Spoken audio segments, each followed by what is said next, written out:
Hello guys, कैसे हैं आप। और आज की वीडियो हम लाए हैं, ठीक है, नज़्म का मरकज़ी ख़याल। तो हम इसे पढ़ेंगे और आप समझेंगे। इससे पहले हमने इस नज़्म के शेर व शायरी तशरीह मैंने किए थी। पिछली वीडियो आपने हो सकता है कि उम्मीद हो आपने देखी हो, है ना। चलिए फिर इसको शुरू करते हैं।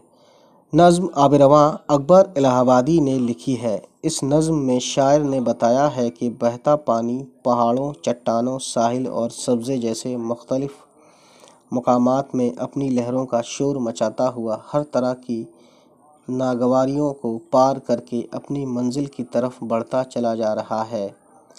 शायर नज़्म के ज़रिए हमें ये पैगाम देना चाहता है कि अपनी मंजिल तक पहुंचने के लिए हमें रास्ते में आने वाली रुकावटों और परेशानियों से डरने के बजाय हिम्मत और जोश के साथ उनका सामना करना चाहिए। तब ही हम अपनी मंजिल तक पहुंच सकते हैं। तो गाइस, उम्मीद है ये वीडियो आपको पसंद आई हो, और अगर पसंद आई तो प्लीज़ शेयर करें, और जो लोग नए हैं सब्सक्राइब करें चैनल को। चलिए फिर मिलते हैं आपसे। बाय बाय, टेक केयर, अल्लाह हाफिज़।